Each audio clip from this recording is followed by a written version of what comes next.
Vue du banc, le podcast pour comprendre le jeu, vous est présenté par PMU.fr. Salut à toutes et à tous et bienvenue pour le 39e déjà épisode de la saison 7 de Vue du banc, un épisode qui revient à chaud sur la qualification de Manchester City pour la finale de la Ligue des Champions. Manchester City qui a battu le Paris Saint-Germain 2-0, un doublé de Riyad Mahrez à la 11e et à la 63e minute. Pour revenir sur ce match, une grosse demi-heure après le coup de sifflet final, mes deux amis, mes deux héros, les deux tauliers de Copa Arena, Raphaël Cosmidis, salut Raphaël. Salut Christophe. Et Florent Tonuti. Bonjour Florent, ou bonsoir Florent plutôt. Salut Christophe. Alors messieurs, déjà, est-ce que vous avez compris ce match ? J'avoue que j'ai eu un peu de mal. Alors, les 20 dernières minutes n'ont pas aidé parce que c'était plus vraiment du foot. D'ailleurs, ça m'a étonné que City rentre un peu dans ce jeu-là parce que je me suis dit, il y a un carton rouge qui va partir et il y a un mec qui va se retrouver privé de finale. Raphaël, est-ce que tu as été comme moi ou... Alors, entre la neige, le ballon que tu vois pas trop sur la première période, certaines intentions de jeu difficiles à lire, j'ai pas eu finalement le scénario attendu du match très cadré, très contrôlé par City, qui endort un peu le tempo. Là, je trouvais que ça partait un petit peu dans tous les sens pendant toute une partie du match. Oui, alors c'était quand même un peu plus compréhensible que le Lyon-Monaco de dimanche soir, ou Monaco-Lyon de dimanche soir. Où Florent n'a d'ailleurs pas fait d'analyse. Hein. On devait faire une analyse, oui. En fait, on n'a pas compris. Donc... qui a fini en dinguerie, un peu en bagarre d'ailleurs, comme celui-là. C'était quand même plus lisible cette fois, notamment le début de match où en effet on n'a pas eu le City qu'on attendait, mais on a quand même visualisé ce que le PSG tentait de faire et la réponse de City. Réponse un peu timide, où tu as senti que sur les 15-20 premières, il y avait un doute quand même sur ce que... Alors pas forcément sur ce qu'ils allaient faire, mais en tout cas, est-ce que c'était une bonne idée ? Parce que je pense que c'était une question qui a dû se poser chez eux pendant la première période et à la mi-temps. Et la mi-temps a fait beaucoup de bien derrière pour aller revenir dans un mode plus agressif en deuxième période. Mais en effet, ouais, il y a eu un... Bon, alors, difficile de savoir ce que la neige ou petite neige a changé vraiment dans les possibilités techniques de chacun des joueurs. Mais en tout cas, il y a eu un début de match où le PSG a, pendant 15-20 minutes, donné l'impression de pas être si loin du scénario où tu peux mener 2-0 ou 2-1. Et puis, il y a eu une petite supériorité de City en fin de première période. Et la mi-temps était vraiment mauvais signe pour le PSG parce que tu dis, ok, si on n'a pas réussi à faire la différence sur une première période comme ça, forcément, City va s'en rendre compte et changer quelque chose. Et en deuxième, ils ont été plus agressifs. Et le PSG a dû se déséquilibrer petit à petit. Et derrière, ça s'est vite terminé avec le deuxième but de Mahrez. Les compos d'équipe, comme d'habitude, après la première intervention de l'émission. Côté City, dans les buts, Ederson, défense à 4, Walker, Stones, Ruben Dias, Zinchenko. Alors, je vais la donner sur phase offensive. Double pivot, Fernandinho, Gundogan, et puis ensuite 4 attaquants, de droite à gauche, Mahrez, De Bruyne, Bernardo Silva, Foden. Alors, ça défend dans un 4-4-2, mais globalement, les positions moyennes donnent plutôt un 4-2-4. Et côté Paris Saint-Germain, Navas dans les buts, de droite à gauche, Florenzi, Marquinhos, Kimpembe et Diallo, milieu Herrera, Paredes, Verratti. Et devant, sur un truc assez difficile à lire, Florent, Di Maria, Icardi, Neymar. Qu'est-ce que toi déjà t'as pensé donc de ce match, et est-ce que c'est cette animation offensive et les trois de devant sur le côté parisien qui t'ont le plus étonné, le plus interpellé ? Je t'avoue que moi j'ai pas trop bien compris quelle était la répartition des rôles, et puis ne serait-ce que ce qu'était la présence aussi d'Icardi qui sur la première période est limite sur une position moyenne de milieu défensif. Enfin, il y a pas mal de choses qui étaient assez étonnantes sur cette partie offensive du Paris Saint-Germain. Ouais, dans l'approche du PSG, la première chose qui marque par rapport à l'aller et à ce qui s'était passé, par rapport à ce qui s'est passé il y a une semaine, c'est leur envie de presser très très haut en début de partie. C'est vraiment quelque chose que Pochettino a voulu ajouter à son équipe pour ce match retour, sans doute évidemment pour éviter que City puisse contrôler le ballon et dicter le tempo de tout le match avec le ballon, comme il l'avait un peu fait en deuxième mi-temps à l'aller en dominant Paris. Et en fait, par rapport au match aller, Paris règle un peu les deux problèmes qui les avaient mis en difficulté. D'abord, cette capacité à aller chercher City plus haut, qu'ils ne l'avaient fait, et dans leur moitié de terrain, leur capacité à sortir la balle. Parce que c'est vrai que lorsque City est sorti pressé, le fait que Verratti soit un peu plus disponible et prenne un peu plus de responsabilité dans le cœur du jeu, là où il avait laissé un petit peu Paredes et Gay à l'aller en restant côté gauche, ça a un petit peu réglé les problèmes, et Paris a eu beaucoup moins de soucis à sortir de ses 30 mètres qu'au match aller. Maintenant, du coup, ça a mis le match dans un endroit bizarre où on n'attendait pas forcément une telle opposition, avec Paris avec la balle face à un City en bloc médian qui recule, qui cherche pas forcément à avancer, qui cherche plus à contenir les assauts du PSG. Et c'est là en fait où on n'a pas vraiment compris si Paris avait un plan particulier en fait pour essayer de déstabiliser ce bloc médian. Alors de base, ils sont allés plutôt bien occuper les intervalles et les espaces autour de Gundogan et Fernandinho, qui étaient pas non plus les plus efficaces pour les fermer. Mais c'est vrai qu'après c'était tellement laborieux dans les combinaisons. Alors le terrain aidait pas, mais dans les combinaisons entre les joueurs d'axe, le fait d'ouvrir vers les côtés ou les latéraux montés, mais derrière il n'y avait pas forcément de décalage qui se créait. Enfin voilà, tu sentais vraiment une équipe qui avait peut-être pas forcément prévu de se retrouver dans une telle situation, et en face une équipe de City qui, à défaut de mettre beaucoup d'intensité, cherchait surtout à pas se faire éliminer, de manière à réduire les espaces autour de sa surface et empêcher Paris d'y pénétrer quoi. Mais ouais, ça, en fait, Paris a réglé quelques problèmes rencontrés à l'aller, mais ils en ont rencontré de nouveaux pour lesquels j'ai l'impression qu'ils n'étaient pas forcément très préparés. Raphaël, de mon côté, j'étais à la fois énervé de voir la porosité de Manchester City, la capacité de Paris à finalement sans faire d'exploit à trouver des espaces au milieu de terrain, et dans le même temps j'étais énervé de pas voir cette supériorité bien exploitée côté parisien. Donc en fait j'étais énervé sur tout le monde en première période. Est-ce que malgré tout, voilà, t'as envie, je sais pas, soit de féliciter Paris, soit de noter la capacité de City à bien défendre sa surface. Enfin, en gros, sur cette première période, est-ce que toi t'arrivais à voir le positif et à voir, on va dire, la qualité d'une demi-finale de Ligue des Champions? Oui, non, quand même dans la qualité individuelle et puis dans l'espèce de tension qu'il y a toujours dans ces matchs-là. Mais ce qui m'a le plus marqué sur cette partie du match, c'est côté parisien plus que côté City, parce qu'on a senti que chez City il y avait quand même un certain doute sur quelle hauteur de bloc adopter dans certains moments et est-ce que vraiment le bloc médian fonctionnait. Mais surtout c'est ce que faisait le PSG une fois qu'il avait éliminé les milieux de City. Et là c'est le gros problème pour Paris dans cette première période. C'est-à-dire qu'ils ont trouvé Neymar plusieurs fois, ils ont trouvé Di Maria qui est venu se recentrer de temps en temps, ils ont même parfois trouvé Herrera qui allait se placer entre les lignes. Paredes et Verratti ont été assez bons dans ce domaine-là, dans les passes verticales, pour trouver des mecs entre les lignes. Mais ensuite, il y avait, franchement, il y avait pas d'attaque de la profondeur. Icardi était quand même, alors c'est pas sa première qualité, qui en plus m'a semblé assez lourdeau là sur l'ensemble de cette saison et encore plus là alors qu'il joue pas beaucoup. Les latéraux arrivaient très tard et de toute façon tu pouvais pas franchement leur demander beaucoup de choses dans les 30 derniers mètres, même sur des zones où ils pouvaient arriver lancés parce que Zinchenko et Walker allaient plus face en vite que leur adversaire direct. C'était hyper frustrant de voir le PSG finalement éliminer aussi facilement les deux premières lignes de City, ce qui est pas forcément fréquent dans la plupart des matchs et des adversaires de Manchester City, et de montrer aussi peu de choses après, et on pourra après passer aux performances individuelles, mais alors à la fois les possibilités qu'a eu Neymar et ce qu'il en a fait symbolisent un peu à la fois le match finalement du PSG et un peu le projet de jeu offensif du PSG depuis un an, voire un an et demi, 2 ans. D'ailleurs, il y a une stat qui est intéressante à ce sujet, c'est la différence entre c'est une stat qui est disponible sur le site de 538 qui fait beaucoup de prédictions, etc., mais qui a quelques statistiques sur des après-matchs.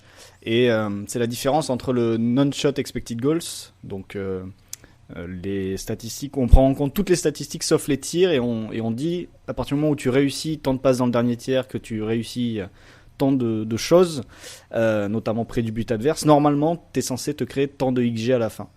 Et le PSG en non-shot expected goals, ils sont à 1,4, alors que au niveau des expected goals sur le modèle de 538, ils sont à 0,9. C'est-à-dire que par rapport à leur domination entre guillemets, mais par rapport à ce qu'ils ont fait jusqu'à la surface de réparation de Man City, ils se sont créés moins d'expected goals que les autres équipes qui en moyenne ont produit la même chose pour arriver vers la surface de réparation. Du coup, ça montre bien voilà, ce qu'évoquait Raphaël, c'est-à-dire la capacité de Paris à effacer les deux premières lignes, mais une incapacité à conclure ça en opportunité et en situation dangereuse. Même s'il faut aussi, on en parlera, mais on pourra parler de la défense de City à un moment donné aussi. Sur ce rapport de force de la première période, qui est-ce que tu veux ressortir, soit pour des bonnes raisons, soit pour des mauvaises raisons? C'est-à-dire qui est-ce qui a participé cette bonne période parisienne, même si encore une fois, City ouvre le score au bout de 11 minutes. Même si dans tous les cas Paris devait marquer 2 fois, alors c'était pas pour une qualif, c'était pour une prolongation, mais ça changeait pas le besoin pour Paris de marquer. Mais malgré tout, Paris avait la balle et était quand même très dangereux. Est-ce que c'est dû soit à des faiblesses de City, soit à des forces parisiennes? On va dire de quel côté la balance plus, parce que la balance est toujours quand même, voilà, il y a toujours des deux côtés qui jouent. J'ai vraiment du mal à ressortir, désolé pour ta question, mais à ressortir en fait, j'ai du mal à ressortir un gars en bien ou en mal parce que côté parisien, il n'y a personne qui n'a été vraiment surprenant par rapport à sa production. C'est-à-dire que Neymar a déjà fait des matchs comme ça, Di Maria a déjà fait des matchs comme ça. Verratti, je pense que par son omniprésence a été important dans la capacité du PSG à tenir la balle, à sortir de la pression, à s'installer dans le camp de City. Mais Verratti, on sait qu'une fois arrivé dans le dernier tiers, c'est rarement lui qui va débloquer la situation. Donc après, bon, évidemment, on peut s'arrêter aussi sur le match d'Icardi. Les latéraux, malheureusement, ont eu pas mal de positions où ils étaient écartés. Et finalement, il y a très peu de choses qui sont ressorties de leur position avancée. Il y a eu des centres, mais les centres ont souvent été très mal ajustés. À partir du moment où tu as Icardi devant, si tu n'es même pas capable d'envoyer un centre dans la surface, bah, il va servir à rien. J'ai le chiffre sous les yeux, il termine quand même avec 16 ballons touchés sur l'ensemble du match.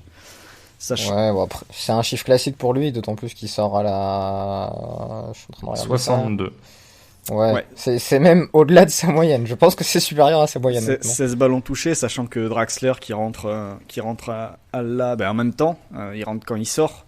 Il en touche 21 sur les 30 minutes qui restent, à un poste différent, mais bon. Toujours est-il que... En fait, j'ai pas été vraiment... Il y a un joueur qui m'a énervé, qui m'a même exaspéré par certaines prises de balles et une certaine incapacité à se retourner, c'est Herrera. Alors que c'est lui qui a d'ailleurs une des meilleures occasions parisiennes avec la reprise de l'entrée de la surface, le volet ou demi-volet, je sais plus, de l'extérieur, qui est renvoyé par Ruben Dias ou par Stones. Et il m'a exaspéré parce que dès qu'il touchait la balle de haut jeu, il était incapable de se tourner sur son pied gauche et il a très souvent fait perdre à Paris des dizaines de mètres parce que il n'arrivait pas à se retourner, donc il cherchait une solution en retrait et pendant ce temps-là il reculait voilà, lui m'a énervé, mais en même temps j'en ai pas forcément plus de lui que ce qu'il a montré, quoi. Donc j'ai du mal à dégager un joueur dans le sens où il y en a aucun qui m'a particulièrement surpris par rapport à sa production. Disons que c'est vrai que sur ces moments-là, alors c'est toujours facile de faire ça, mais tu le remplaces lui par Phil Foden, à chaque fois tu gagnes 30 mètres, quoi. C'est sûr que quand t'as le, alors peut-être pas le miroir, ils sont pas tout à fait au même poste ni rien, mais Foden peut jouer à un poste comme ça. C'est toujours un petit peu embêtant quand tu vois un joueur d'un camp faire quelque chose et l'autre ne pas le faire. Raphaël, on va parler d'Icardi tout de suite, parce que j'ai pas l'impression que, tant qu'on reste sur la première période, je suis pas sûr que le quart d'heure passé par Icardi en deuxième mérite vraiment qu'on s'y attarde. Qu'est-ce que t'en as pensé, sachant que on sait toujours pas, mais j'en parlais par message avec Maxime Brigand de SoFoot. Voilà, je pense qu'on se pose tous la question de Moïse Kean. On sait pas exactement ce qu'il a, et je t'avoue que moi, on en parlait justement avec Florent avant l'émission, si Covid long et qu'il est totalement cramé, ça m'étonne même que tu puisses le faire jouer une demi-heure. Ça veut dire que vraiment t'as besoin de lui, et s'il est remis, au contraire, ça m'étonne qu'il joue qu'une demi-heure, parce que pour moi il est largement au-dessus, surtout dans ce scénario-là, d'Icardi, dans ce qu'il peut apporter au Paris Saint-Germain. Qu'est-ce que t'as pensé de l'Argentin, qu'on n'attendait pas forcément sur les ballons touchés? Après on attendait peut-être plus décisif sur les quelques ballons qui touchent, et plus proche de la surface, avec peut-être un peu plus encore d'apport sans ballon pour, je sais pas, embarquer les défenseurs aussi. Ouais, alors sur Moïse Kean, je suis comme toi, je ne sais pas trop si c'est Covid ou autre chose, mais là il est entré de 30 minutes, je me souviens d'aucun ballon de sa part. Mais aucun. J'essaye, tu sais, parfois t'as des images qui te restent après un match. Je me souviens de certains retours défensifs de Draxler qui après a décalé Dagba plusieurs fois. Mais genre, Moïse Kean, est-ce que vous avez une image là de Moïse Kean à l'Etihad Stadium sur le match qu'on vient de voir il y a quelques minutes? Moi j'ai une image, c'est sur le rouge de Di Maria, où il passe plus ou moins en premier plan et genre il soulève un peu son maillot. J'avais l'impression qu'il allait sortir du terrain, genre bon c'est comme ça. Mais non, je sais pas de... Non mais sincèrement en plus, mais là je vois qu'il a touché 7 ballons. 7 ballons, ouais. Dont un coup d'envoi quand même. Puisqu'il rentre, il a 7 ballons, il 7 rentre. passes. Mais ouais, c'est... Je me demande Je me demande d'ailleurs si le premier ballon qui touche, c'est pas le coup d'envoi, vu que Paris encaisse le but dans la minute qui suit leur entrée en jeu. Non mais alors, dans tous les cas, donc pour revenir sur Icardi, Moïse Kean est avec Mbappé l'autre solution dans la profondeur pour ce PSG-là, notamment sur ce qu'il avait montré lors de son match au Camp Nou. Les latéraux parisiens ne sont pas des solutions dans la profondeur, puisque alors Bernat en était une à une époque, même si c'est pas le plus véloce, mais au moins il avait cette qualité dans les 30 derniers mètres. Aujourd'hui les latéraux n'en sont pas, t'as des joueurs offensifs qui ont pas mal de soucis physiques ou de forme. Parce que, par exemple, Neymar ne peut plus attaquer la profondeur dans sa version parisienne. Il pouvait le faire quand il était plus jeune. Icardi ne peut pas le faire. Di Maria peut beaucoup moins le faire qu'avant. Donc, Et Icardi, c'est vrai qu'il va attirer un peu tout ce problème-là parce qu'il l'incarne un peu. Mais c'est-à-dire que dans ce match-là où finalement Paris avait, en première mi-temps, on va rester sur la première période, n'avait pas de mal à se rendre dans les 30 derniers mètres, ce qui était attendu de lui une fois que un joueur était trouvé entre les lignes, c'est soit qu'il lui crée de l'espace, soit qu'il se crée de l'espace pour lui-même, et qu'il reçoive un ballon entre deux défenseurs, qui se crée un angle de passe, quelque chose. Ou alors qu'au moins il y ait un jeu parisien, ou un style de jeu parisien qui puisse convenir à Icardi, même si ça fait des mois que tu ne joues pas dans un style qui peut convenir à Icardi. Donc c'est là aussi que la bascule est compliquée sur un seul match. Et c'est toute cette difficulté quand tu construis autour de Mbappé cette attaque de la profondeur en Ligue des Champions, et comme on l'avait évoqué dans l'épisode de la semaine dernière, de voir Paris dans un match où il faut remonter un score finalement. Et ils ont pu se créer beaucoup d'espace, peut-être que City en était conscient aussi, mais l'espace ils n'ont pas du tout su en profiter. Et finalement il y avait parfois même j'ai l'impression qu'il y avait cette idée de laisser Neymar recevoir le ballon un moment, et puis de l'enfermer tout de suite, quitte à laisser un peu d'espace entre les lignes. Et puis il y a un central, peut-être un latéral qui va sortir sur lui, un milieu qui redescend sur lui, et tant pis si on laisse des joueurs libres sur les côtés, parce que de toute façon, ils sont pas dangereux. Et Icardi, quelque part, est à la fois la cause et la conséquence de tous ces problèmes, parce qu'il t'ouvre pas d'espace, mais en même temps, tu ne proposes pas un jeu qui va mettre en avant Icardi, notamment dans la surface, comme le disait Flo sur les centres. Donc c'est vraiment...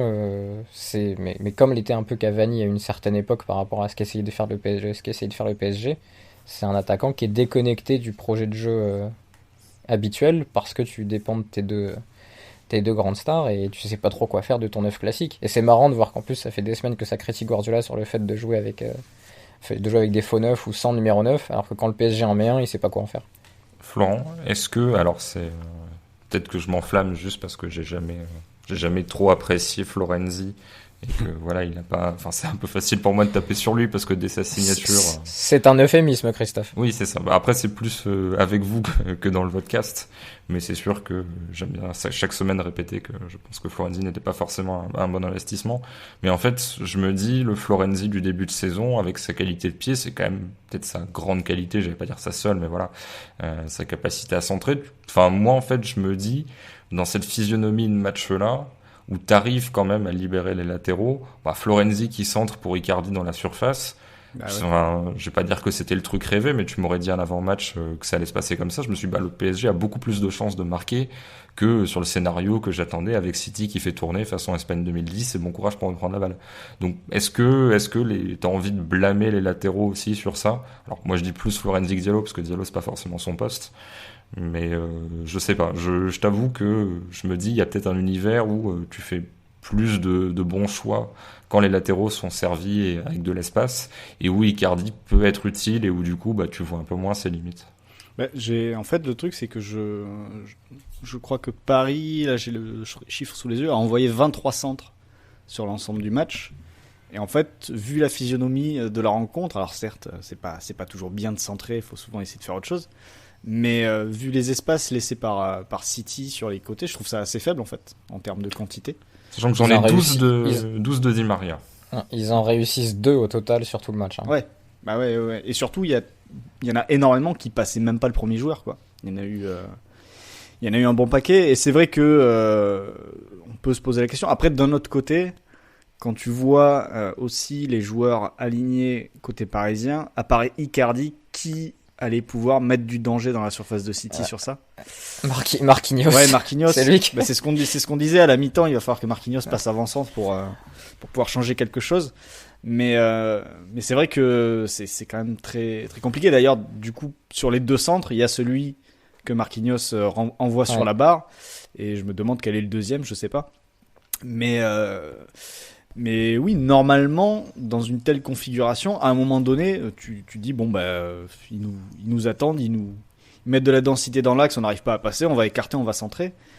La difficulté, c'est que à part Icardi, t'avais pas vraiment de danger à mettre dans la surface, quoi. Et en plus, même Icardi, t'avais l'impression qu'il cherchait pas forcément à se démarquer ou à faire un effort quelconque dans la surface de réparation, un changement de rythme pour essayer de passer devant son vis-à-vis ou quelque chose comme ça. Il y a une action, justement, je crois que c'est d'ailleurs sur un centre de Florenzi, et il me semble que c'est en deuxième mi-temps, même si j'en suis pas convaincu, où t'as un centre de Florenzi, et en fait Icardi, plutôt que d'essayer d'aller couper au premier poteau, etc., il attend, il est seul au deuxième poteau, et il attend bien derrière son défenseur qui peut renvoyer la balle facilement. Il y a une même situation côté gauche en première période où Jérôme Roten l'a presque insulté sur RMC, où il a dit mais Icardi, faut passer devant là. Tu le sentais vraiment à fond dans son match. Et ouais, il attendait derrière Diaz ou Stones. Après, on pourra parler de la performance individuelle des joueurs du City, mais d'ailleurs Florenzi n'a centré que 2 fois.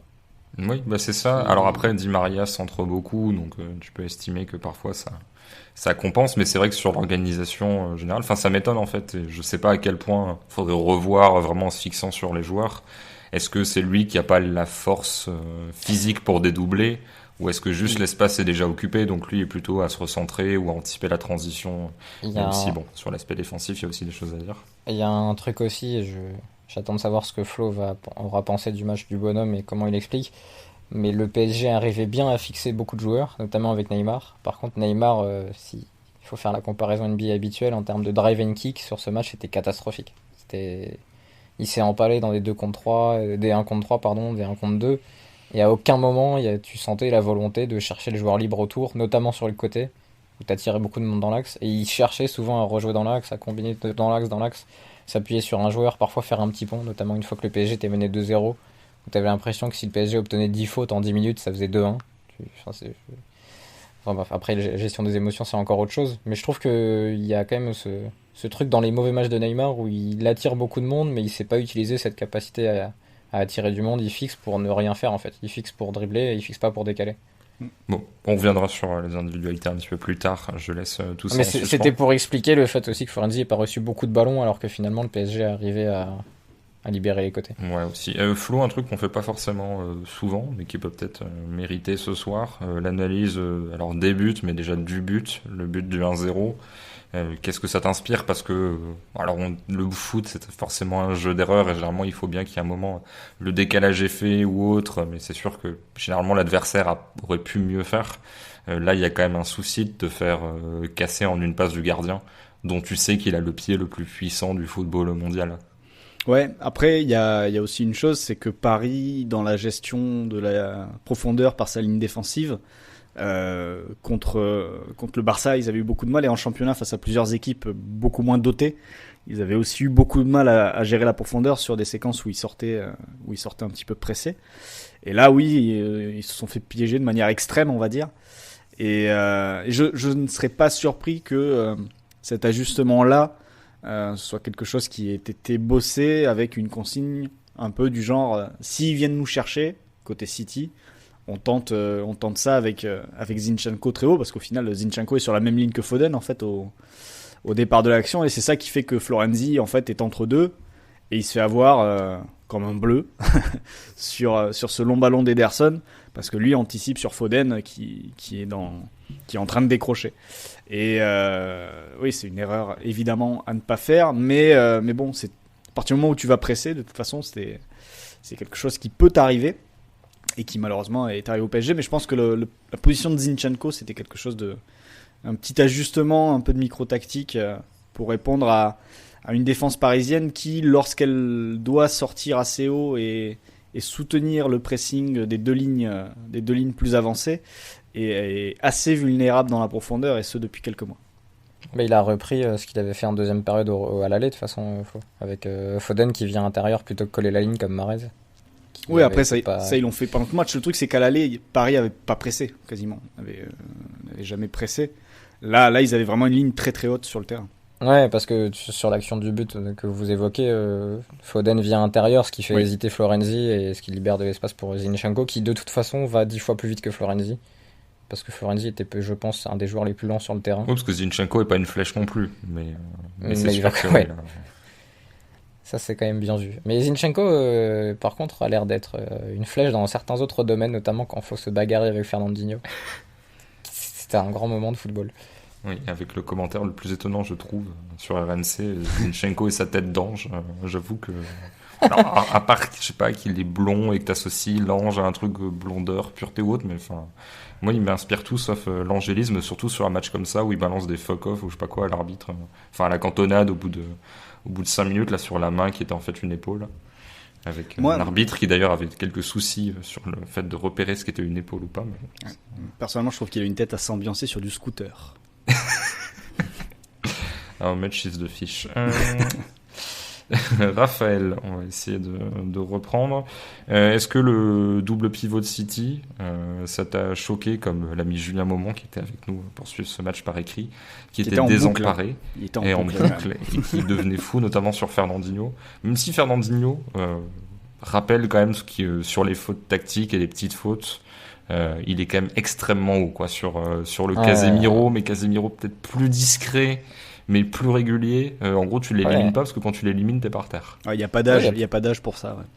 Avec le petit vice en plus quand il va chauffer Di Maria alors qu'il sent les Parisiens saoulés, puis il va l'embêter un peu sur la ligne de touche et il obtient le carton rouge juste pour le plaisir. Alors que je suis en train d'essayer de lire des stats sur WhoScored, mais qu'en changeant d'onglet, ça passe de l'arabe au russe à l'anglais. Très compliqué. Non mais oui, c'est vrai qu'ils ont eu ça m'a fait un peu penser à ce qu'avait vécu, alors je sais plus qui était avec Thiago Mendes dans le double pivot lyonnais contre Lille, où c'était un milieu à 3, je crois que c'était Cacré, Paqueta, je sais plus. Et il y avait beaucoup d'espace autour de Thiago Mendes parce que Paqueta et Cacré sortaient très haut. Alors là c'était une organisation différente, mais sachant que De Bruyne et Bernardo ou Foden, ça dépendait qui occupait l'axe avec lui à ce moment-là, était assez haut. T'avais ce Gundo et Fernandinho qui étaient en deux contre Herrera, contre Neymar, contre Di Maria surtout qui venait se recentrer de temps en temps. Et en effet, il y avait pas mal d'espace dans leur dos, mais c'est ce que je disais un peu plus tôt, le PSG a pas su quoi en faire finalement. Alors on pourra peut-être aussi dire que City peut-être gagne ce match là où il l'aurait perdu il y a quelques saisons parce que Diaz et Stones, mais surtout Diaz, ne gèrent pas les situations de crise de la même façon que pouvaient les faire Otamendi et compagnie il y a quelques années. Mais c'est vrai qu'il y a eu, je sais pas combien il y a eu de séquences comme ça, mais il y a un moment où il y a Paredes qui fait une passe claquée entre les lignes pour Herrera, qui a genre, je pense, 10 mètres autour de lui dans tous les sens. Et derrière, il avance, et puis le PSG ne trouve aucune solution. Mais c'est vrai que c'est un match où tu te dis que tu mets une équipe qui a plus de capacité de percussion et d'attaque de la profondeur sur des joueurs comme ça trouvés entre les lignes, et la première mi-temps peut tourner vraiment négativement pour City. Franchement, disons que la première mi-temps, si t'as un Mbappé en forme, qu'il se soit côté gauche ou axe, alors je pense que City l'aborde différemment bien sûr, mais t'as peut-être un scénario où il part 2-3 fois en profondeur et t'es mené 1-0 et tu peux flipper vite. Mais ça s'est éteint après, j'ai l'impression, 25-30 minutes. Je saurais pas me souvenir précisément de où est le switch un peu d'un truc où tu crois au PSG, un truc où tu crois moins. Mais c'est même pas le but de Mahrez, ça me paraît peut-être un peu plus tard. Mais en tout cas, il y a eu un moment où d'un coup ça s'est éteint. Peut-être à la force de répéter les mêmes situations nulles d'attaque de la dernière ligne de City. Mais j'y ai cru 20-25 minutes, puis après j'y ai plus cru du tout. Et c'est vrai que moi, j'insiste là-dessus. Je te posais la question là-dessus parce que, alors, on analyse ce match, mais forcément, dans un coin de la tête, il y a à la fois est-ce que le score est entre guillemets logique, reflète bien le rapport de force, et puis aussi d'éventuelles projections sur la finale. Et moi, je vois cette équipe de City-là. Alors, il y a des forces, il n'y a pas de souci. Mais je me dis, ce plan-là, en gros, te faisait concéder des choses qui, avec un Neymar dans un grand jour, auraient pu se payer, en fait. Il y a des plans où vraiment tu choisis ton poison, et si ton poison c'est laisser uniquement genre Diallo seul avec 15 mètres d'espace, bon bah là pas de souci, a priori il n'y a pas de grand risque, ou voilà, il y a des plans parfois pour laisser Maxwell Cornet centré en Ligue 1, tu dis ouais bon ok c'est un peu extrême et c'est un peu foutage de gueule, mais pourquoi pas. Là vraiment être autant dominé dans l'axe, même si tu défends bien ta surface, je trouve que t'étais quand même pas mal dépendant du niveau de Neymar en fait, et qu'un très bon Neymar aurait pu t'éliminer un peu à lui tout seul, même sans Mbappé pour te faire des appels en profondeur. Ouais, surtout qu'en plus, on dit qu'il y a de l'espace dans l'axe, mais il y avait aussi de l'espace sur les côtés. Et en général, s'il y en a, enfin c'est un des deux. Tu veux dire que tu fais un choix et tu te dis si on est super compact, On va fermer l'espace entre les lignes, puis on va laisser venir côté, et tant pis s'il y a des centres. Là, il y avait les deux possibilités pour Paris. Et c'est pour ça aussi que je pense qu'on se dit sur ce début de match, et on se l'est dit à un moment, ouais, il faut que City commence à jouer, parce que là, la Paris est supérieure dans à peu près tous les domaines, sur une bonne vingtaine de minutes. Et on entend peut-être le plan bloc médian, parce qu'on sait qu'on est capable de le faire, et puis on va laisser venir et contre-attaquer. C'est pas grave, il n'y a pas Mbappé, donc de toute façon, même si on se fait éliminer, on peut défendre en reculant, c'est pas trop dangereux. Mais vraiment, je trouve qu'au début, c'était pas maîtrisé en tout cas. Et je sais que ça va dire que la performance de City est géniale et grandiose, et elle l'est sur certains moments du match. Mais je pense qu'il faut pas. Enfin, c'était une bonne demi-finale aller-retour. Mais je pense pas qu'il faille trop en tirer sur les deux équipes. Je pense, par exemple, que on a lu des trucs, des journalistes anglophones comme quoi c'était une des meilleures perfs d'une équipe de Guardiola en Ligue des Champions. Ouais, faut. À aucun moment.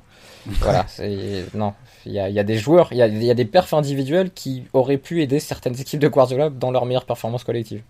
Mais par contre, collectivement, non, c'est pas grandiose des deux côtés. Et c'est peut-être pour ça aussi que Paris, sur 20 minutes là au retour et sur quelques minutes à l'aller, peut se dire ah merde, on a peut-être mal géré certaines situations. Florent, en deuxième période, il n'y a plus de neige sur le terrain, le rapport de force change un petit peu. Est-ce que là, déjà, tu as senti qu'il n'y avait plus de neige? Est-ce que, enfin tu vois, après c'est peut-être pas lié, hein, mais typiquement, il y a eu 2 erreurs de relance partant d'Ederson, une où c'est, je crois, Bernardo qui emmène la balle et qui la perd, et l'autre où c'est Ederson qui la met mal. Celle-là, je les ai pas forcément vues en deuxième période. Après, je sais pas à quel point ça joue. Peut-être que c'est le biais visuel qui me faisait un peu mettre ça sous le compte de la neige, mais je trouvais déjà que le match était plus propre de ce point de vue-là, que c'était plus fluide, plus maîtrisé. Non, ouais, j'ai le même avis. En première mi-temps, on sentait, enfin, personnellement, j'avais l'impression que les joueurs avaient du mal à trouver leurs appuis. Et ça se ressentait notamment justement sur les séquences que Raph évoquait quand Paris réussissait à éliminer le milieu et que tu étais face à la ligne défensive et que tu pouvais avancer, etc. J'avais l'impression que, par exemple, un mec comme Neymar était incapable d'accélérer avec le ballon. Idem pour Di Maria. C'est-à-dire les premiers appuis, les premières touches étaient tellement laborieuses que tu perdais un peu de temps et puis du coup finalement tu t'arrivais pas à profiter de ton temps d'avance. En deuxième, ça allait mieux des deux côtés, ce qui fait que dans l'autre sens aussi, City sortait un peu plus vite, un peu plus fort, et ça aussi, ça se sentait quand je pense que par exemple l'action, tu vois, de Mahrez en deuxième mi-temps quand il met la feinte sur Kimpembe là et qui part le long de la ligne, je suis pas sûr qu'il peut faire la même chose en première. Ouais, les reprises d'appui, tu fais ta feinte, mais derrière tu l'élimines pas, quoi. C'est ça. J'entends vos arguments, mais Foden en première mi-temps, il y a un moment où il élimine 3 joueurs à une vitesse supersonique. Ouais, mais il est anglais, il a l'habitude de jouer souvent. Non, mais alors après j'entends, mais est-ce que Neymar t'a semblé plus à même d'avoir un coup de rein en deuxième période? Ça peut être l'exception qui confirmera. C'est vrai que si tout le monde est meilleur et pas lui. Mais... Parce que il est en grande difficulté sur les dribbles à l'arrêt. Alors forcément, quand il défie Walker, c'est plus risqué, mais. Non, mais je suis d'accord avec toi. Ce que tu disais, Flo, c'était juste, je me souvenais de l'action de Foden au passage qui est très très violent sur le coup. Ouais, mais qu'il a refait d'ailleurs une autre fois en deuxième mi-temps. Mais non, je pense que vraiment, en tout cas, ne serait-ce que l'impression visuelle depuis le canapé, t'avais vraiment l'impression d'une différence entre les deux. Et je sais pas, j'ai cherché là des déclats des joueurs à propos du terrain. Pour l'instant, j'en ai pas trouvé. Mais enfin, je sais pas, chaque contrôle, etc. Tout avait l'air compliqué en fait en première mi-temps. J'ai l'impression pour les joueurs. Et ça me paraissait être beaucoup moins le cas en deuxième. Voilà. Raphaël, en deuxième période, au-delà des appuis, qu'est-ce qui a pu te marquer, sachant que la mi-temps, c'était vraiment une séquence importante de l'aller, puisque City change totalement son intensité, sa hauteur de pressing, etc. Est-ce que là, sachant que moi, je me souviens, il y a déjà des coachs qui m'ont dit, en gros, la seconde période, c'est la première, c'est les joueurs, et la seconde, c'est les coachs, parce que du coup, tu fais un bilan, une espèce de diagnostic, et tu peux vraiment rectifier, agir sur comment se passe le rapport de force. Est-ce que tu as l'impression que City a changé des choses, soit tactiquement, soit simplement des individualités qui ont haussé le niveau? Ouais, j'ai l'impression qu'ils sont allés un peu plus haut quand même. Un peu comme à l'aller, finalement, ils ont démarré bloc médian, avec quand même cette idée d'aller chercher haut, puis reculer petit à petit face à la sérénité parisienne dans la relance, notamment Marquinhos, Kimpembe, Navas. Puis qu'en deuxième, ils sont allés chercher un peu plus haut sur le début de deuxième période. Alors contrairement à l'aller, il n'y a pas eu de réorganisation ou de changement de positionnement pour les joueurs offensifs, genre Foden qui revient intérieur, parce qu'il était déjà en première période. Mais que ça a changé un peu. Donc en première, ils faisaient des fautes parce qu'ils étaient un peu dépassés et qu'il fallait couper des joueurs lancés. En deuxième période, ils faisaient des fautes parce qu'ils étaient agressifs et que finalement c'était dans l'idée d'aller chercher plus haut. C'est une impression que j'ai sur les premières minutes de la deuxième période parce que j'ai l'impression que le bloc de City remonte. Après, c'est toujours des trucs où parfois on est biaisé parce qu'on voit une action où l'équipe le fait. On a l'impression que c'est ce qu'ils n'avaient pas assez fait en première et on se dit ah bah ça y est, ils vont le faire. Et puis je laisse Flo confirmer s'il l'a vu aussi un peu, mais j'ai l'impression que finalement c'est ça qui a aidé un peu City à se remettre dedans. Puis le fait d'après d'avoir des circulations de balles un peu plus rythmées, un peu plus longues, même si la possession est pour Paris dans les deux mi-temps, si je me souviens des chiffres que vous avez annoncés juste avant qu'on démarre l'enregistrement. Oui. Ouais. Oui. Mais 55-45 à peu près. En tout cas, on a senti un Paris beaucoup plus embêté pour aller trouver ses joueurs entre les lignes autour de Gundogan et Fernandinho sur la première partie de la deuxième période. Après, il y a le rouge de Di Maria qui change un peu le match, mais j'ai trouvé qu'il faudrait un truc qui fasse la stat des joueurs trouvés entre les lignes ou un nombre de passes dans les 30 derniers matchs, mais je trouvais que le Paris était beaucoup plus embêté sur cet aspect-là en début de deuxième qu'il ne l'était en première. Bah Florent, je te laisse confirmer ou infirmer les propos de notre grec préféré. Oui, City est en effet revenu un peu plus fort. Après, moi, sur le début de la deuxième mi-temps, alors j'essaie de trouver la stat sur la possession, justement sur ce quart d'heure de début de deuxième mi-temps, pour voir si Paris est toujours devant. Ouais, Paris est toujours bien devant, assez largement. Mais c'est vrai, après qu'en deuxième mi-temps, Paris a passé moins de temps quand même dans le dernier tiers de City, et il y avait aussi quand même quelque chose qui traîne depuis sur la durée, c'était que face à ce Manchester City-là, pour Paris, après le match aller, après ce qui s'était passé de la première à la deuxième mi-temps et à la fin du match, tu pouvais te dire aussi que sur le retour, peu importe l'approche de City, mais passer l'heure de jeu, vu l'état physique de certains Parisiens, ça allait devenir très compliqué. Et je pense qu'il y a ça aussi qui a joué. C'est-à-dire qu'en deuxième mi-temps, au-delà en plus du carton rouge qui a pas arrangé leurs affaires, mais je me dis que Paris a eu aussi peut-être moins de capacité à aller chercher City haut pour récupérer la balle, pour forcer des récupérations de balles et rester assez haut sur le terrain, quoi. Je pense que ça aussi, au-delà de City qui va aussi chercher un peu plus haut et être un peu plus agressif avec sa première ligne, je pense que le fait que Paris soit pas forcément capable de maintenir la pression comme il l'a fait sur le début de match, je pense que ça a aussi joué sur la physionomie de la deuxième mi-temps. Ils se sont un peu plus déséquilibrés aussi autour de la 50-55e, parce que t'étais mené 1-0, il faut que tu ailles de mettre 2 buts, et tu sentais quand même que City à la récupération avait beaucoup plus de possibilités que sur la première période. Juste là, Raphaël, sur ce petit créneau-là, parce que je l'ai sous les yeux.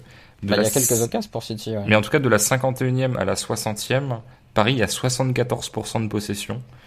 Avec en gros Verratti, Paredes, Marquinhos, Kipembe et un peu Diallo qui vraiment la monopolise. Et pourtant, il y a un tir partout sur cette période-là.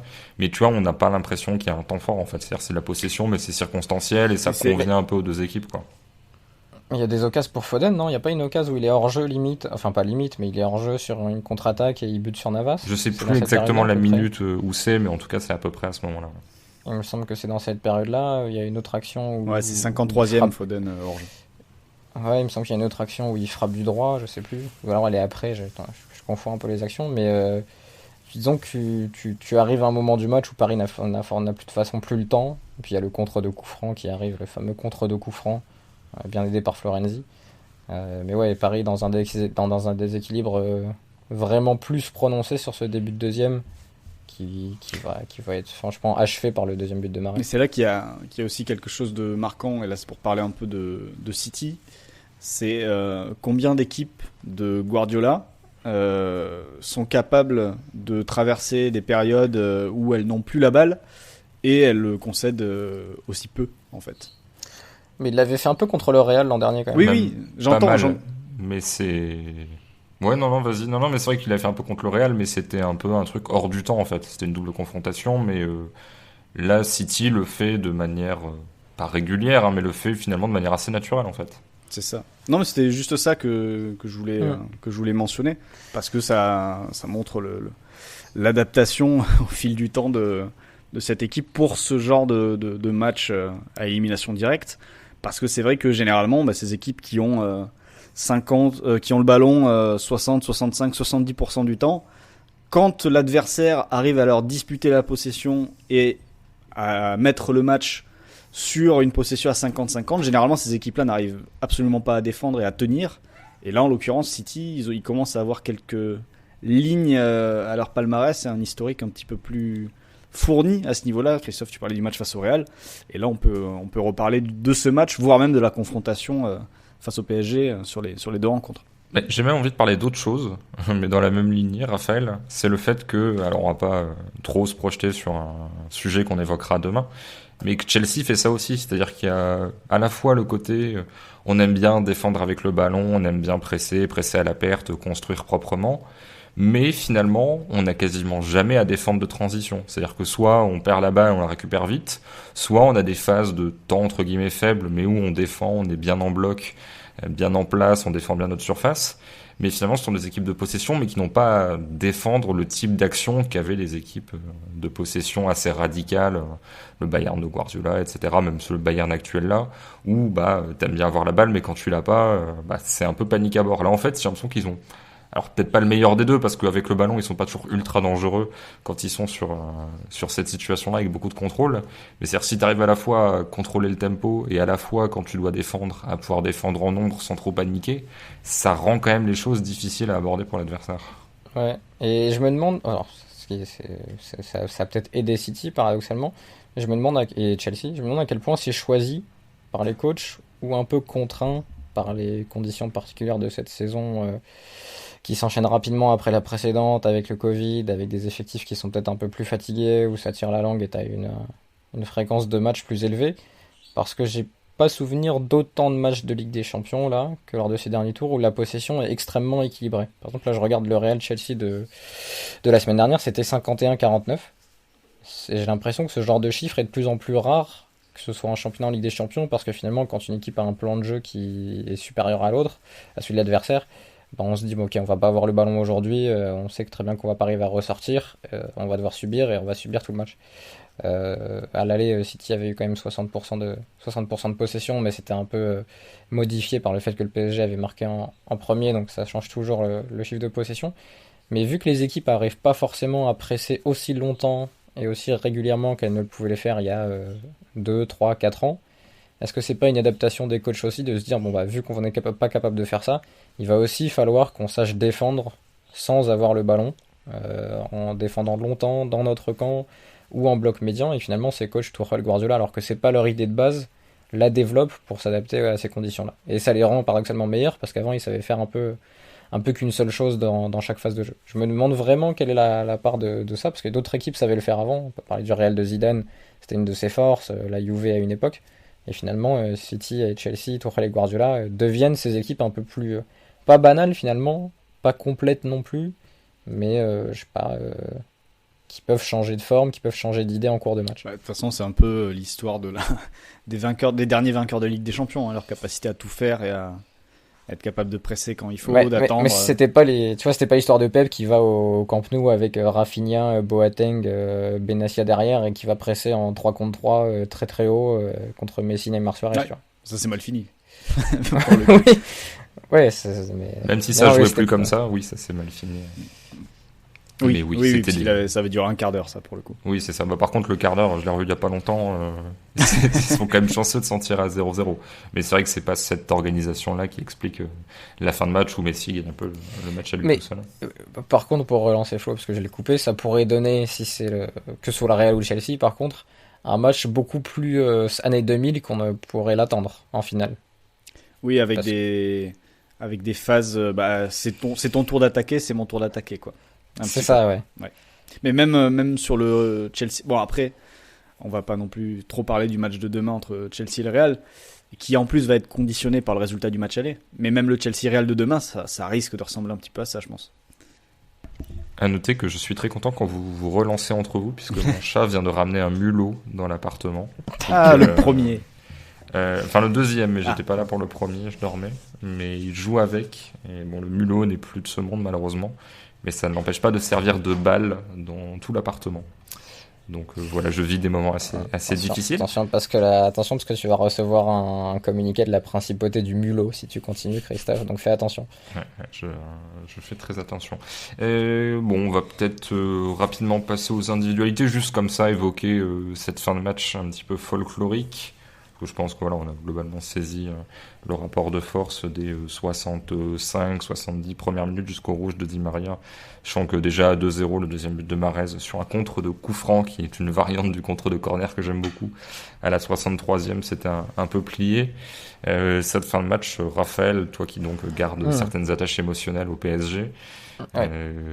parce que alors c'est à la fois anecdotique parce que dans tous les cas Paris était dehors, et en même temps c'est embêtant, moi je trouve, à la fois pour le championnat parce que ça dit quelque chose de l'état mental, et que j'ai l'impression que ça veut dire qu'il y a peut-être, alors c'est facile de faire des analyses un peu de psychologue à deux balles, hein, mais ça veut quand même dire que cette équipe-là, il y a une gestion de la défaite, en tout cas des temps très faibles et des mauvais moments, qui est un peu embêtante. Disons, tu te dis, il y a peut-être des matchs où l'année prochaine, ça sera encore possible de retourner le truc et les mecs vont partir en vrille. Et c'est un peu embêtant en fait, parce que tes parcours sont jamais totalement linéaires et il y a bien des moments où tu risques de souffrir en fait. Ouais, je vais répondre à ta question, je suis juste un peu perturbé parce que je sais pas lequel de vos chats est en train de faire le fou. Soit c'est celui de Flo qui fait des châteaux de sable dans sa litière. Non, mais je te dis, moi, il joue avec le mulot. Il fait un foot avec le mulot. D'accord, très bien. Non, mais oui, en fait, c'est embêtant. Enfin, embêtant.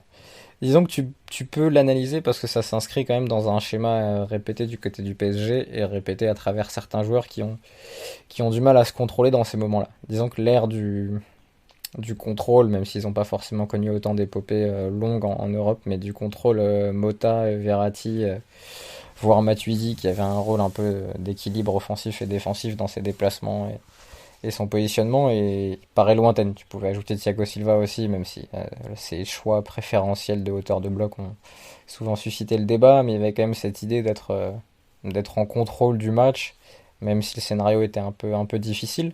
Et là, c'est vrai que mentalement, dans la gestion des émotions, mais on l'avait déjà évoqué à plusieurs reprises concernant Neymar, Verratti en est parfois un peu coupable, même si là, ça faisait longtemps, je trouve qu'il n'avait pas craqué à ce point, parce qu'en fin de match, on se le disait avec Flo, mais quand il sortait au pressing, c'était plus pour récupérer le ballon.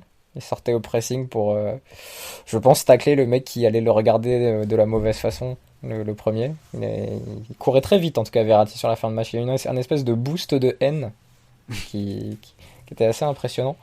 Ouais, non, mais c'est plus ça qui est gênant, et c'est vrai que pour l'avenir, c'est un truc qu'il faudra régler, parce que là, c'est quelque part, c'est anecdotique parce que t'es mené 2-0 et que tu sais que c'est fini.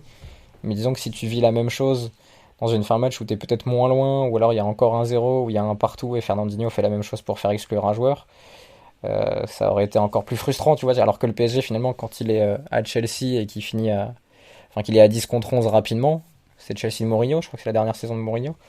Il me semble que c'est ça. Quand le PSG va se qualifier là-bas avec un but de Thiago Silva et David Luiz sur des corners, ils sont à 10 contre 11 et ils continuent à contrôler le match. Alors ils contrôlent le match contre une équipe de Mourinho qui a jamais voulu du ballon, donc c'est différent.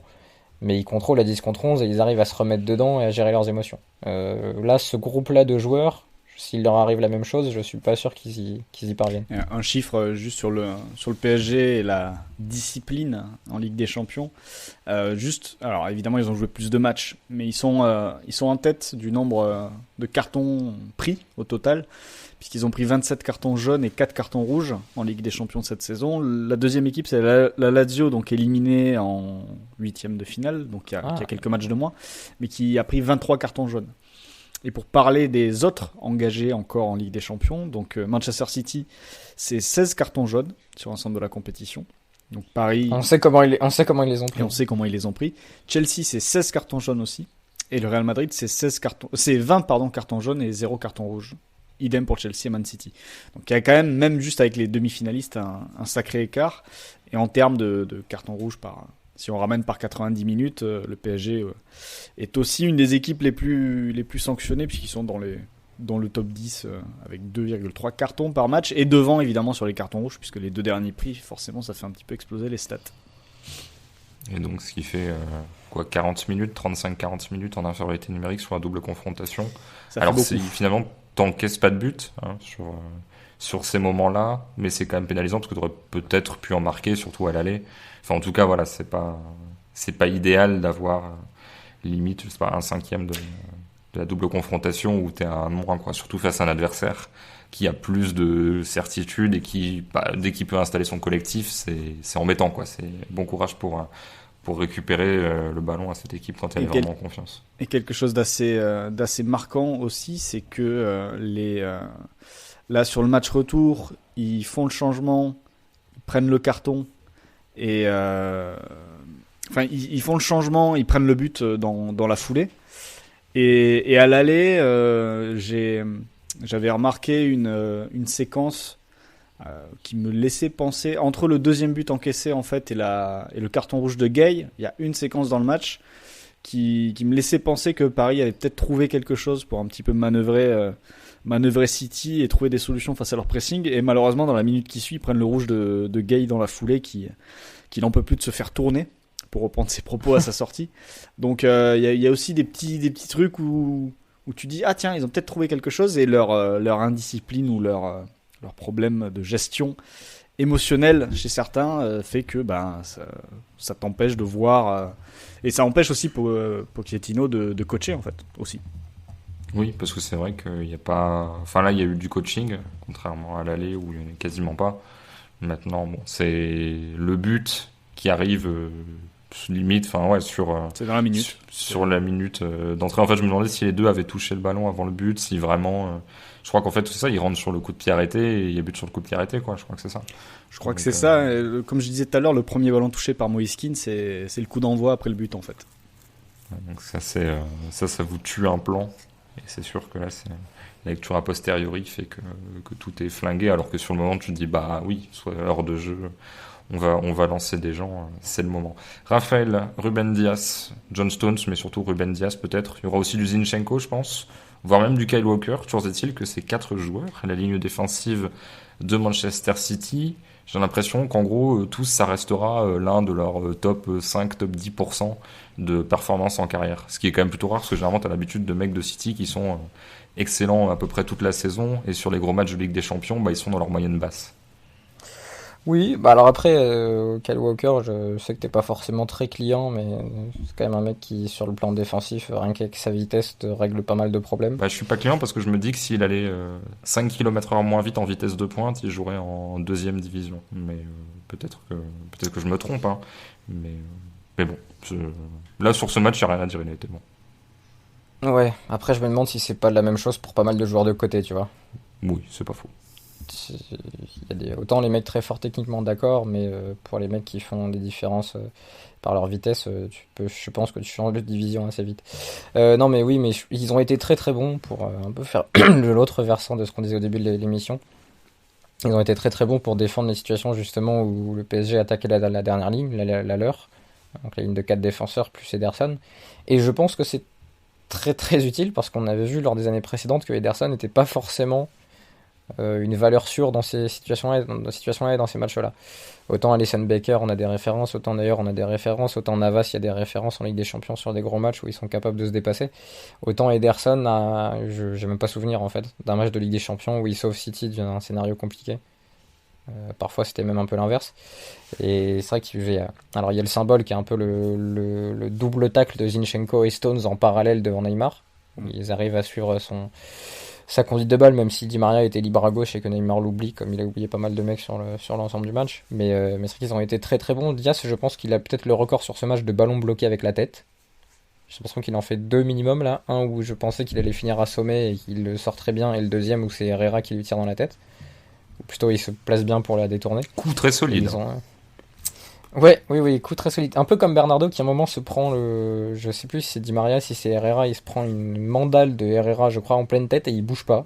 Juste il se gratte l'oreille pour dire ah j'ai mal, l'arbitre il siffle faute. J'étais assez impressionné par l'équilibre de mecs comme ça qui n'ont pas l'air très costauds mais qui tiennent debout très, très bien. Ouais non, ils ont été très très forts sur des situations où franchement City explosait les dernières années, notamment contre Liverpool parce que Otamendi et compagnie, c'est lui qui revient à chaque fois, hein, c'est un peu gratuit. Mais se faisait avoir ou était un peu complètement étaient eux dans la gestion des émotions faillibles, et Dias a bien rendu Stones meilleur par exemple. Walker est très bien dans ce schéma là, et lui en plus quand il y a un peu de profondeur à défendre ça peut l'aider aussi. Et puis Zinchenko fait plutôt bien le taf pour un mec qui en sélection est toujours numéro 10 ou numéro 8. Moi, je trouve même meilleur que Walker. Je trouve vraiment excellent sur ce match, Zinchenko. Alors, il me Oui, fait peur parce après- qu'il est trop fou, mais Après, je me dis toujours que Pep a laissé partir Angelino et que tu pouvais avoir une version encore plus speed de Zinchenko qui aurait pu être titulaire dans cette défense, même si c'est pas forcément dans une défense à 4 qui joue à Leipzig. Non, mais c'est Ruben Dias qu'on va garder sur ce match-là parce que c'est depuis que lui est là que finalement défensivement c'est beaucoup plus fort et parce qu'il y a une supériorité dans les airs que City avait pas forcément avant malgré la taille de ses défenseurs et une défense de la surface qui est je pense le thème qu'on évoque le plus au moment de la Ligue des Champions. On avait parlé de Ramos, Van Dijk et compagnie les dernières années et Dias les rejoint un peu dans cette caste des défenseurs qui peuvent te gérer cette boxe compliquée et que lui a su très bien gérer, même si, comme on l'a dit plusieurs fois, Paris l'a pas très bien attaqué quand même. Florent, j'ai tweeté au parent Ruben Dias à Cannavaro 2006 parce que, notamment en revoyant Cannavaro face à l'Allemagne, c'est-à-dire qu'à la fois il allait chasser partout, mais vraiment des fois il sortait à 35 mètres, il était limite à hauteur de Pirlo, Gattuso, etc. pour vraiment aller chercher les décrochages. Et après il faisait des retours de barbare et il arrivait à défendre sa surface, à contrer tous les tirs. Alors il fait quand même 2-3 mini-erreurs sur ce match-là parce que l'Allemagne attaque tout le temps, donc au bout d'un moment, mécaniquement, tu peux pas non plus être partout. Et en fait, ça m'a vraiment rappelé ça. Alors Stone, j'ai l'impression que c'est quand même plus, genre aller-retour, il fait pas les deux sur le même match, mais à l'aller, il va chasser Neymar partout, et au retour, il bloque sa surface en fait. C'est-à-dire que tu te dis, bon bien sûr, tout le monde a des points faibles, mais tu te dis si le mec sait faire les deux, à partir de là, il y a pas grand chose à dire en fait. C'est-à-dire que là, concrètement, vu son âge, je crois qu'il a 23 ans, tu peux a priori voyager sereinement pendant quelques années. Ouais, bah c'est ce que j'allais dire. J'allais rappeler sa performance à l'aller où il va chasser Neymar jusque dans les 40 mètres parisiens sur certaines séquences de jeu. À partir du moment où Dias est capable de faire un excellent match à 60 mètres de ses buts et un excellent match près de sa surface, en effet, comme tu dis, il reste plus grand chose à cocher en tant que défenseur, sachant qu'en plus, avec le ballon, c'est pas le plus maladroit et du coup, t'as vraiment une panoplie d'un défenseur très très complet. Et t'as presque l'impression que pour City maintenant, la seule question à se poser, c'est de trouver un mec qui va être capable de jouer à côté, de se faire un petit peu porter pendant quelques années par ses perfs, parce qu'en plus il se pose en patron dans certaines attitudes et par rapport à ce qu'il dégage. Tu sens vraiment un défenseur très serein, très complet et qui en effet est peut-être là pour durer. Mais de toute façon, là aussi, les dernières années de Ligue des Champions l'ont montré, les dernières éditions, tu vas rarement au bout si t'as pas un défenseur qui s'affirme vraiment, avoir une charnière très efficace. Et pour le coup, Ruben Dias Stone, c'était pas forcément celle sur laquelle on pouvait le plus miser en début de saison. Mais là, sur cette période, les gars sont au meilleur niveau, au meilleur moment. La variable, c'est que Laporte soit pas dedans en fait. Ouais. Laporte qui était le truc, le symbole de City, je suis très bon à peu près tout le temps, sauf quand ça compte. Non mais enfin, du coup, si tu voyais Laporte que dans les grands matchs, soit avec les espoirs, soit en Ligue des Champions avec City, tu te disais mais que fait ce joueur alors qu'en fait en championnat il te claquait les transversales de 60 mètres au millimètre quoi. Mais là, Ruben Dias axe gauche en plus, a priori ça bloque l'avenir de Laporte quoi. Mais ce qui est fort, c'est qu'en plus, il a été hyper utile et hyper impactant aussi vite que Van Dijk l'avait été quand il était arrivé en janvier et en quelques mois, Liverpool est une autre équipe. Stones en plus est meilleur que Lovren, donc ça aide aussi. Oui, c'est pas surtout avec ballon. Je sais pas ce que t'en penses, Raphaël. J'ai l'impression que, alors encore une fois, pas se projeter de manière trop lointaine sur l'Euro, machin, mais que Pep face à la Juve et Ruben Dias face au PSG, t'as limite les deux meilleures performances de centraux sur la compète. En tout cas, sur vraiment des matchs à enjeu. Peut-être sur des matchs de poule qu'on a oublié, il y a eu des trucs incroyables. Mais en tout cas, voilà, des centraux où finalement, ils arrivent à sortir de l'eau, alors que c'est pas forcément le poste où on va plus réussir à identifier quelqu'un de très bon, parce que mécaniquement, t'as un peu un partage des tâches et une notion de binôme. C'est marrant parce qu'en étant un peu précoce, Pep pourrait être le père de Ruben Dias en plus. Parce qu'il y a quand même 15 ans d'écart. Oui, bon, ça te fait un sacré. C'est juste un fun fact comme ça, je les distribue, vous en faites ce que vous voulez. Non, mais oui, en effet, c'est vrai que c'est des grosses performances. Et bon, ça fait quelques temps quand même, à chaque fois qu'on se voit des Portugais performer, on se dit que la génération là qui arrive est assez costaud. Parce que là, alors Cancelo était pas là, mais il y avait aussi Bernardo Silva qui était sur le terrain. Il y a Joao Félix du côté de l'Atlético. Ouais, c'est vrai que c'est. Et c'est là que tu te dis, pour rebondir un peu sur l'actu, et là tu vas voir, Christophe, que vraiment je suis au fait de l'actu, que José Mourinho s'est peut-être un peu précipité avec la Roma. même si après il peut être viré et finalement rebondir du côté du Portugal dans le meilleur timing avec des caisses renflouées, mais là t'as une sacrée génération et le plus étonnant c'est quand même que Pep à 38 ans soit capable de claquer des performances de ce niveau-là, alors que ça fait 3-4 ans qu'on pense plus du tout à lui. Florent, quelles autres individualités tu souhaites mettre en évidence sur ce match? Peut-être rebondir, alors je sais pas si tu as envie, peut-être que je t'embête, mais sur ce qu'avait dit Raphaël tout à l'heure sur Neymar, parce que tu as aussi quand même ce côté un peu miroir, même si pas tout le temps, dans la mesure où Neymar a parfois dû essayer d'attaquer la zone de Ruben Dias. Si tu veux que je rebondisse sur Neymar, je vais parler de ce qu'il s'est passé généralement quand il a croisé la zone de Kyle Walker. Où là, t'as vraiment senti que ça ne passerait pas, mais alors pas du tout. Walker qui termine avec pas mal de stats à son avantage sur le plan défensif.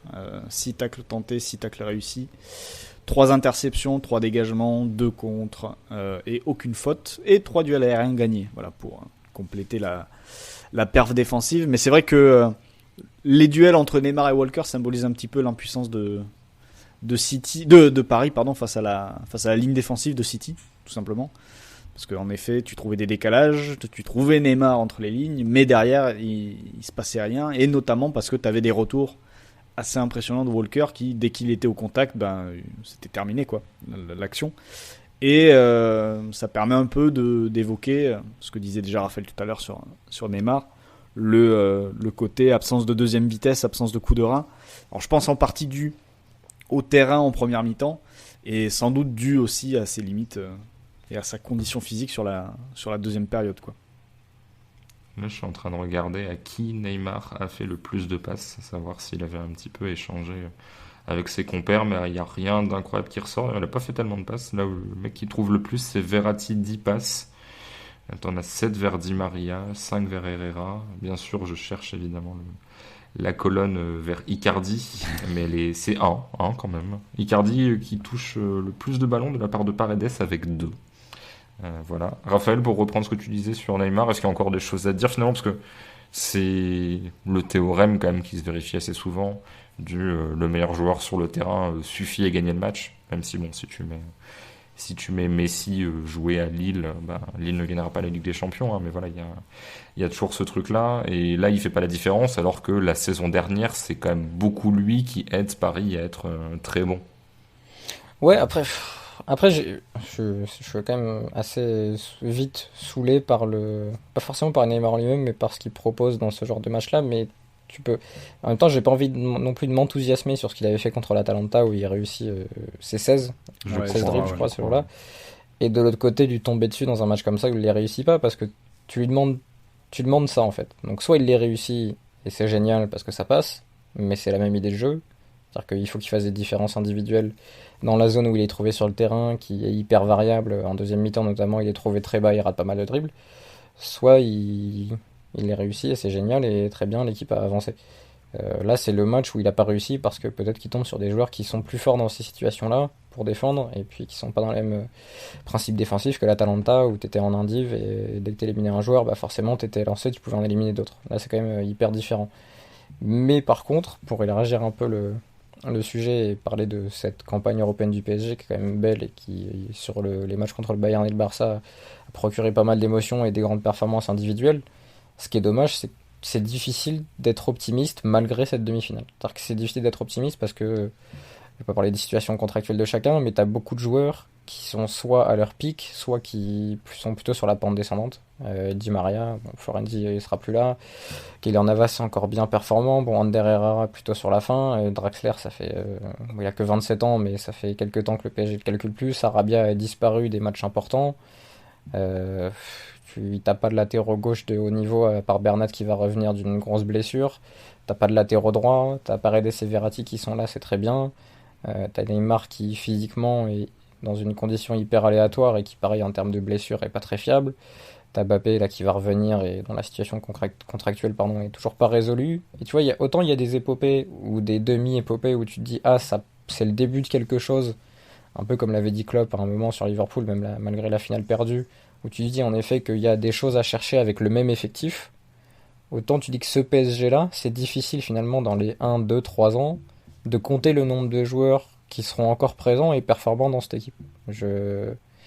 C'est plus ça qui me désole. Est-ce que c'est pas quelque chose donc, qui annonce plus la fin de quelque chose que le début? Tu vois, pareil, Moïse Kean qui est plutôt une satisfaction, tu sais pas ce que tu vas en faire. Icardi, tu sais pas ce que tu vas en faire alors que tu risques d'avoir son contrat sur les bras. L'ami Bakke, qui là est quand même rentré pour prendre sa prime de match. Ça, c'est incroyable, que le nom d'entrée de Mitchell Bakker dans des matchs où son entrée est pas forcément importante, c'est juste pour faire souffler Abdou Diallo. Tu sais pas vraiment quoi en faire, et c'est pour ça que c'est déjà d'être arrivé en ayant éliminé le Barça et le Bayern, quels que soient les matchs, heureux ou pas, chanceux ou pas, peu importe. Mais je trouve que même si tu les voyais en finale, Christophe, je trouve que quand tu vois l'expression collective par rapport aux équipes qu'ils ont rencontrées, c'est assez grandiose d'être arrivé jusque-là, parce qu'on n'en parle pas beaucoup depuis qu'ils ont été éliminés, mais le Barça en championnat depuis quelques semaines est largement supérieur au reste de la Liga, collectivement. Donc je suis vraiment partagé par cette épopée, mais en tout cas les moments contre le Bayern et contre le Barça ont été assez savoureux, même pour des ex-supporters du PSG. Mais je suis pas optimiste pour autant. J'en profite pour te signaler que plusieurs personnes se sont plaintes de ta prononciation de Mitchell Bakker, qui leur casse les oreilles, qui les stresse. Voilà, c'est des gens genre, qui font du footing et qui vivent mal cette hausse de voix. Donc sache que ça existe. Ça correspond un peu aux joueurs finalement, donc c'est cohérent. Ouais, c'est vrai. Après, pour quelqu'un, enfin en tout cas moi je l'avais vu, genre transfert pour faire plaisir à Raiola, coup à deux bandes pour essayer de recruter un mec, voilà, attendant ses petits papiers. Finalement, il est pas si mauvais, c'est-à-dire qu'il est pas ridicule. Alors que moi, je me disais, le mec va jouer en CFA comme comment il s'appelait, le Brésilien là qui était parti aux Pays-Bas ensuite. Gustavo Ebling, voilà. Je sentais ça. Ou alors Digao, je crois que c'est Digao, le frère de Kaka. Et puis finalement, oui, le mec il est pas au niveau d'une demi-finale de Ligue des Champions, mais finalement, il y a pas un écart fou avec. Il y a eu d'autres invités surprises en demi-Ligue des Champions qui étaient moins bons que lui, voire même en finale. D'ailleurs. Oui, Diego Contento. Oui, ouais. Au final, il y avait Jimmy Traoré aussi. Je pense que Jimmy Traoré était meilleur quand même. Et Raphaël, quelle est ta position sur... Et là, ça me fait une transition incroyable, parce que c'est sur ça que je voulais rebondir, sur Loris Karius. Est-ce que c'était un gardien qui est victime d'une commotion et qui s'est un peu sabordé dans le match le plus important de sa vie, ou alors est-ce que c'était finalement un révélateur du fait qu'il soit pas très bon? Je pense que c'était en effet pas un des plus grands gardiens de l'histoire de la Ligue des Champions, mais c'est celui qui a le moins bien géré une commotion en tout cas. Oui, c'est ça. Et justement, cette transition... Attends, je voulais juste dire un truc en parlant de gardien, ça te fait une double transition, Christophe, quand t'as cité plein de frères. Maintenant, c'est le frère Donnarumma, qui est un peu la variable d'ajustement quand tu veux recruter un joueur. Là, apparemment, il est envoyé du côté de la Juve. D'accord. Je crois qu'il est moins mauvais que Digao. J'ai déjà vu marquer des buts, mais c'est sûr que peut-être qu'il profite. Ah non, c'est le gardien, pardon. C'est le gardien. Je sais pas quel poste il est en fait, le frère. J'ai cru lire gardien, mais je sais pas si le frère de Donnarumma est gardien aussi ou pas. Je vais me renseigner dès à présent. Sur le coup, j'étais sur l'idée qu'il y avait un attaquant et aussi le troisième gardien qui était Donnarumma. Mais bref, Florent, juste, je vais quand même réussir ma transition. En fait, Raphaël parlait de Liverpool et je mentionnais Karius parce que finalement, quand t'as tous tes joueurs qui sont ou quasiment tous qui sont très bons, et que tu as un point faible identifié, c'est assez facile de régler le truc. Là, ils ont pris Alisson, puis voilà, ça a réglé le truc. Alors après, il faut pas trop se tromper dans le choix du mec que tu prends pour remplacer, mais globalement, c'est assez facile à identifier, sans forcément improviser un jeu du directeur sportif, hein. Mais si t'es Paris, là, tu cibles quoi? Est-ce que tu vas chercher une troisième star ou une quatrième star, enfin voilà, peu importe comment tu considères un Marquinhos, un Navas, mais en te disant ça va suffire, avec des mecs moyens autour, on va pouvoir exploser tout le monde si on a genre 3 éléments offensifs incroyables, ou je sais pas, un milieu défensif, enfin voilà, peu importe, ou est-ce que tu essayes d'améliorer un petit peu ton latéral gauche, ton latéral droit, d'avoir un petit peu plus de rotation au milieu de terrain, enfin voilà, quelle marge de manœuvre a le PSG, dans quelle direction il faudra aller pour vraiment construire un effectif qui peut gagner la Ligue des Champions par rapport à ce que tu as vu des équipes qui vont au bout? C'est très compliqué parce que la marge de manœuvre, tu vas te la donner en fonction de ce que tu vas faire avec Neymar et avec Mbappé. Et c'est vraiment conditionné par ces deux-là. Tu peux pas... C'est-à-dire que moi, si je suis le PSG et si je suis sûr que Mbappé prolonge, les négociations avec Neymar, je les arrête tout de suite. Merci. C'est pas possible de prolonger avec le poids qu'il a sur la masse salariale et avec ce qu'il fait, même si voilà, tu sais le joueur qu'il est, mais tu peux pas décemment redonner, je crois que c'est 3 ans de contrat. C'est 5 ans même, c'est jusqu'à 2026. C'est 5 ans. 5 ans. Tu peux pas redonner 5 ans à Neymar quand tu vois la saison qu'il vient de te faire et le fait qu'il peut être absent à tout moment. J'ai l'impression d'un homme politique en campagne. Je t'ai jamais senti autant investi émotionnellement dans une équipe autre que Bordeaux. Non mais je sais pas, et en fait c'est presque assez terrible pour le PSG de se dire que t'as l'impression qu'ils se disent bon on va le prolonger lui parce que l'autre il va nous péter entre les doigts quoi. Puis on verra si on arrive à faire quelque chose avec Neymar. Mais par rapport à cette saison, par rapport à tout ce qu'il peut se dire, etc., sur sa manière de vivre, sa gestion du sommeil par exemple, etc. 29 ans d'ailleurs Neymar. Ouais, 29 ans, lui. Quand tu dors pas beaucoup, tes années, c'est pas exactement les mêmes que si t'es Cristiano Ronaldo et que t'es en chambre, truc de bain froid, que tu fais récupération, etc. Des récupérations, des bas de contention, machin, quoi. Mais moi, j'arrive pas à comprendre. Alors, je comprends qu'ils veuillent le prolonger s'ils savent déjà dans leur tête que Mbappé c'est mort et qu'il va partir. Mais être capable de proposer 5 ans à Neymar, si tu peux garder Mbappé, je comprends pas. Et ça, de toute façon, ça va tout conditionner. Et en plus, le truc, c'est que si tu perds Mbappé et que tu prolonges Neymar, il va quand même falloir que tu reconstruises quelque chose parce que Mbappé, sur cette fin de saison, c'est quand même lui qui porte totalement le PSG en championnat.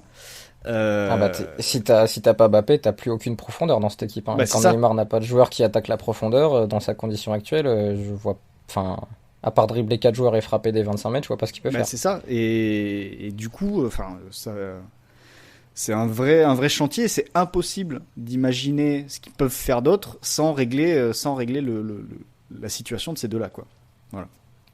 Moi, ça va parce que ça rejoint la position que Christophe, que j'ai et que Christophe connaît depuis longtemps, qui même prédate les 2 finales de Ligue des Champions. Mais c'est con parce que c'est quand même grâce à eux en bonne partie que tu vas en finale de Ligue des Champions. Donc t'as toujours ce truc de dire qu'est-ce que tu gagnes court terme et qu'est-ce que tu gagnes long terme.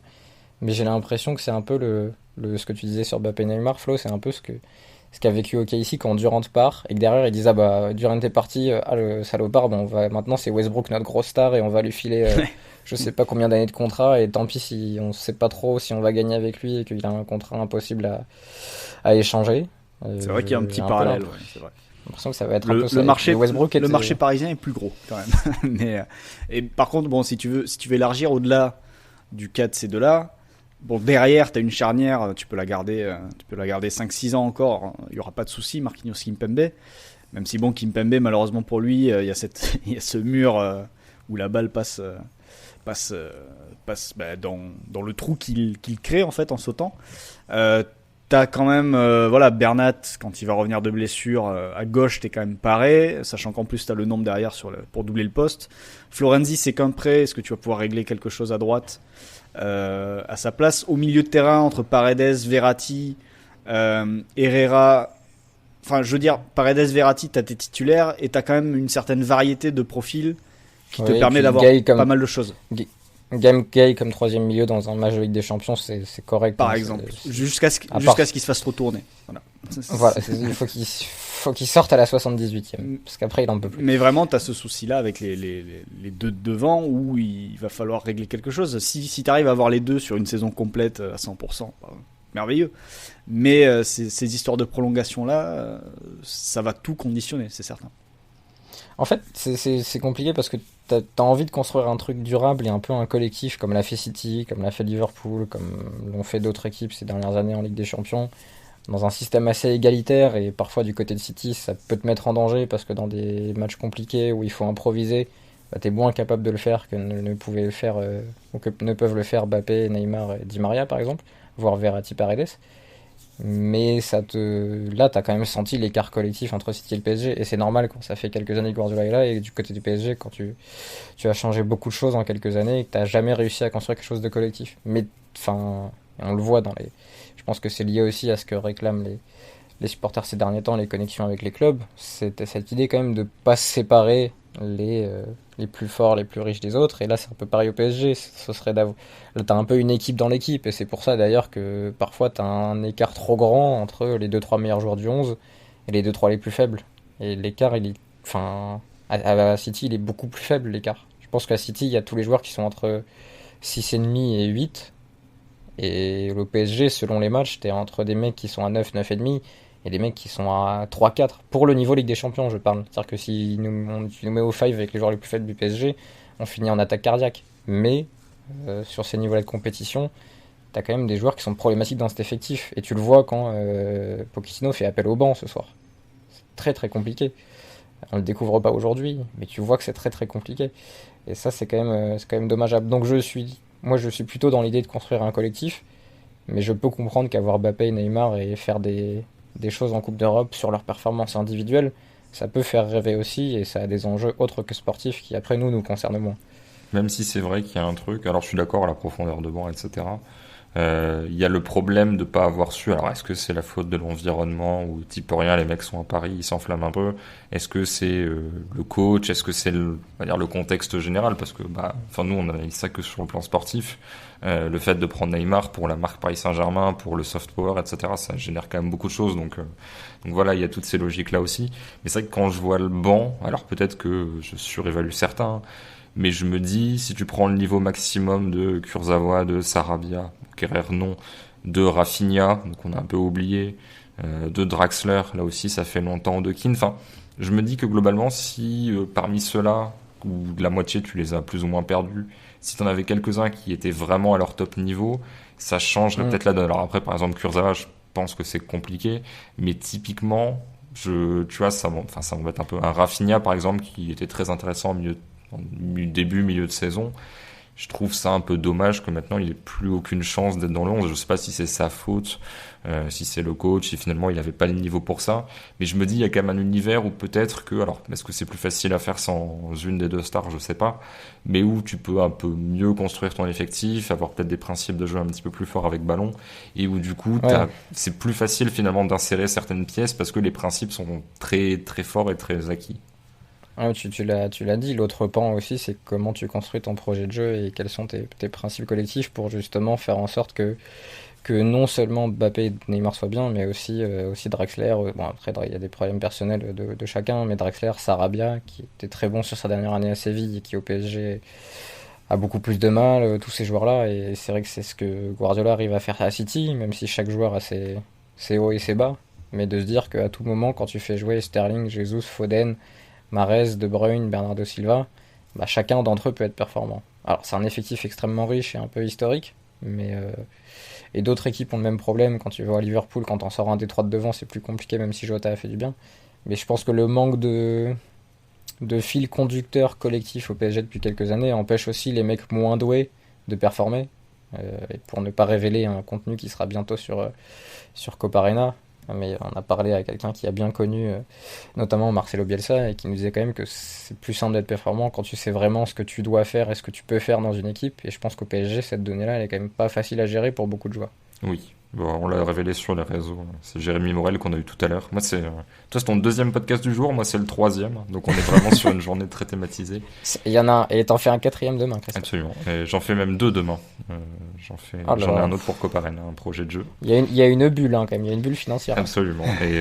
Et tout ça pour dire que oui, Jérémy Morel nous a pas mal détaillé tous ces trucs-là de Marcelo Bielsa, donc vous retrouverez ça sur Copa Arena la semaine prochaine. Florent, est-ce que tu as quelque chose à rajouter sur Paris, sur City, sur ce match en général? On n'a pas parlé de Mahrez qui met un doublé, donc voilà, c'est buteur à l'aller et au retour sur une demi-finale de Ligue des Champions. C'est à noter. Foden a été intéressant. Bernardo Silva, moi j'ai pas trop aimé. Enfin voilà, est-ce que tu as des choses à rajouter d'un côté ou de l'autre, ou est-ce que tu préfères boucler? Non, on peut boucler en mentionnant en effet que Mahrez, s'il remarque en finale, sera un potentiel ballon d'or, du coup. Marcos Llorente a peut-être donné le titre à l'Atlético. Ouais, on verra ce week-end ça, avec le Barça Atlético. Ce qui permet d'ailleurs d'annoncer que le vu du banc de la semaine prochaine sera dédié à la Liga, puisqu'il y a un gros week-end qui s'annonce. Mais bref, restons en Ligue des Champions. Ouais. Après, t'as toujours le problème le fait qu'il n'y aura pas de CAN cet été, et je pense que ça va se jouer pas mal sur l'Euro. Et là, comme ça, s'il fallait donner un favori, je pense que les De Bruyne, les Ruben Dias sur les joueurs engagés ce soir sont pas trop mal placés, parce que je vois mal Fernandinho, même Foden, voilà, Bernardo être ballon. Fernandinho ne jouera pas l'Euro aussi, donc. Oui, après il y a la Copa Américaine. Il y a la Copa, donc c'est vrai qu'il y a la Copa. Ouais. C'est pour ça que je mentionnais aussi. Enfin, les Sud-Américains ont aussi une chance de briller cet été, mais je pense que cette compétition-là va pas mal dessiner le visage du Ballon d'Or, même si voilà, c'est pas le truc le plus important du foot, mais ça donne quand même la température quand on regarde ensuite sur un peu quelles étaient les tendances d'une année sur l'autre. Oui. Non, j'allais dire que si on fait un petit point sur le Messi 2021, c'est... Ouais, je suis en train de regarder à la fois ses stats et de me souvenir des matchs qu'il a fait en 2021. Alors il n'a pas été bon contre Paris particulièrement, mais le reste de ses matchs de ces derniers temps, c'est un peu n'importe quoi aussi. Oui, bah, donc, si Barcelone était parti d'un peu moins loin, plus voilà, 1 ou 2 points lâchés bêtement là récemment, notamment face à Grenade, il aurait pu gagner encore une fois le titre à lui tout seul. Avec De Jong un peu quand même. Mais voilà. C'est tout pour ce match. On passe à la rubrique traditionnelle de fin d'émission, les paris, avec notre partenaire PMU.fr. PMU vous présente la séquence prono. Les paris où je n'ai absolument aucun souvenir de ce qui a été parié ce week-end ou sur la dernière fois par qui, quand, comment. Je me souviens, Christophe, de mes 2 paris réussis, puisque j'avais misé sur une victoire de Rennes -2 à Bordeaux. Et j'avais misé sur un but de Charbonnier contre Nantes. Brest a marqué 0 but. D'accord, donc oui, réussi dans le langage Raphaël. En fait, tu m'as vraiment fait peur parce que je me suis dit, mais tu en aurais parlé, je comprends pas. Oui, non, c'était... j'espère faire aussi bien aujourd'hui. Florent, tu te souviens de ce que tu avais parié Oui, dans mon souvenir, je crois que j'étais pas trop mal en cours de match, mais ça s'est mal terminé. C'était la victoire de Nîmes contre Reims. Et malheureusement, ça a fait match nul, il me semble. Oui, un centre qui termine en lucarne d'Alexis Phillips. Oui, c'est ça. Premier match pro de l'ancien Lillois. Un petit peu bête. Et l'autre, c'était un but de Terem Moffi pour Lorient. Alors Lorient a gagné son match ce week-end. Mais malheureusement, il y a eu un penalty. Et je me rappelle d'avoir vraiment poussé niveau mental pour que ce soit Moffi qui le tire. Et puis finalement, c'est Wissa qui a tiré. Donc 0 sur 2. Voilà. Penalty obtenu par Moffi en plus. Terem Moffi, dont on parle dans un des derniers articles sur Coparena. Oui. Je profite pour faire la pub. Je me suis même tapé des matchs qu'il avait fait en Lituanie à l'époque, notamment dans des stades qui franchement n'ont rien à envier au stade de votre quartier le plus proche. Alors que c'est de la première division lituanienne, où il y a vraiment des cages de foot à 8, mais à côté du but de foot à 11, presque au point de se tromper de but au moment de frapper, où tu vois des stades juste derrière, où il y a des jeunes qui jouent comme ça au hasard. C'est vraiment... C'est vrai que la Lituanie n'est pas un pays de foot, mais je m'attendais quand même à un truc un peu plus cadré. Oui, c'est vrai que sur le terrain d'à côté, s'il y a une frappe un peu trop forte, le ballon arrive sur le terrain où se joue le match de l'équipe première, quoi. Complètement. C'est un petit peu étonnant. Florent, tes paris du week-end, enfin pas week-end pour le premier pari, fin de semaine. Le pari d'un match jeudi, d'abord, c'est Arsenal contre Villarreal. Oui, où je parle sous ta surveillance, puisque tu as vu ce match assez énervant, si je me souviens bien de tes réactions. Oui, en tout cas assez énervant pour moi, peut-être pas pour d'autres. Mais... En tant que, on va dire, adepte de Villarreal, plus que d'Arsenal, enfin disons qu'il y avait une petite préférence. Et du coup, tu avais notamment évoqué le fait que Chukwueze avait fait quelques misères à Granit Xhaka, repositionné, je crois, à un poste qu'il ne maîtrise pas forcément, il me semble que c'était ça l'histoire. Oui, latéral. Bon, il le fait quelques fois là récemment, mais c'est pas naturel. Ouais. On va dire ça comme ça. Et du coup, donc la rencontre s'est terminée par une victoire 2-1 de Villarreal. Là aussi, je te rappelle le score et je pense que tu es en train de serrer le poing un petit peu derrière ton écran. Et simplement, voilà, je retiens que Chukwueze a fait un très bon match à l'aller, passeur décisif pour un début de Villarreal. Et du coup, je me dis, tiens, au retour, Villarreal, je pense, l'équipe... Alors, la dernière fois que j'avais fait un pari, le Slavia avait volé en éclats au match retour face à Arsenal. J'espère que Villarreal sera un peu plus solide et que Chukwueze, du coup, ira peut-être marquer son petit but. Qui sait, le but de la qualification. Donc voilà, en plus, c'est surtout que la cote me paraît assez intéressante chez les buteurs de Villarreal, puisque celle de Chukwueze est à 5,80. Alors c'est pas directement un buteur, mais voilà, sa position d'ailier, je me dis que dans une situation où Arsenal a le ballon, c'est quelqu'un qui peut faire pas mal de dégâts en transition, et pourquoi pas les marquer tout seul sur ce match retour. Donc voilà, le but de Chukwueze face à Arsenal, c'est jeudi soir et c'est coté à 5,80. En plus, j'avais un pari sur un but de Gérard Moreno, qui fait partie de ceux qui ratent des balles de but, notamment une balle de 3-0 avec un super barré de Leno, mais c'est vrai que j'avais le double intérêt, et puis bon, rien contre Arsenal, mais beaucoup d'espoir en Arteta, et là ce que je vois me plaît pas spécialement. Donc du coup je suis devenu, alors peut-être pas un hater, mais je suis assez sceptique de ce que je vois. C'est un peu comme Dortmund en fait. J'espérais voir des trucs, je les vois pas, donc ça m'énerve. Le deuxième match que tu paries, alors je sais pas quel jour c'est, mais en tout cas c'est un match de championnat, c'est entre Leicester et Newcastle. Ouais, c'est vendredi soir. Je fais, vu qu'on est mardi, je fais Paris sur jeudi-vendredi, et demain, ça sera Paris sur samedi-dimanche. Voilà. Donc vendredi soir, la rencontre entre Leicester et Newcastle. Leicester, actuel 3e de Premier League avec 63 points, avec 5 points d'avance sur West Ham 5e et 2 points d'avance sur Chelsea 4e. Donc il y a vraiment pour Leicester un petit matelas, et l'idée c'est évidemment de pas cramer ce matelas quand tu affrontes un adversaire qui est vraiment en bas de classement et qui n'a plus rien à jouer, ou quasiment, parce que Newcastle est 17e avec 36 points. Il reste 4 journées, donc 12 points à prendre. Ils ont 9 points d'avance sur Fulham qui est 18e et le premier relégable. Donc bon, pour Newcastle, c'est quasiment réglé le maintien, sauf si Fulham fait un sans faute. Mais on peut décemment en douter, vu ce qu'ils ont montré ces derniers temps. Donc voilà, l'idée c'est de partir sur une victoire assez tranquille de Leicester. Donc c'est un Leicester -1 vendredi soir face à Newcastle. C'est une petite cote à 2. Mais bon, je me dis que au cas où, en plus, quand tu es dans une telle situation, avec 5 points d'avance, autant mettre toutes les forces de son côté et aussi essayer d'améliorer au maximum le goal average, même si je crois que par rapport à Chelsea et West Ham, ils sont un peu devant. C'est moins le cas, je crois, par rapport à Tottenham. Mais bon, Tottenham est quand même un peu plus bas. Ils ont 7 points de retard aujourd'hui, donc ça va être compliqué pour eux. Donc voilà, une petite victoire Leicester -1 face à Newcastle, histoire de faire le taf en attendant les 3 journées restantes où ils affronteront quand même Manchester United, Chelsea et Tottenham. Donc s'ils veulent prendre des points, c'est vraiment maintenant. Raphaël, l'Atlético Mineiro vient de marquer en Copa Libertadores. Sauras-tu me donner le nom du buteur? Non. C'est Hulk, voilà.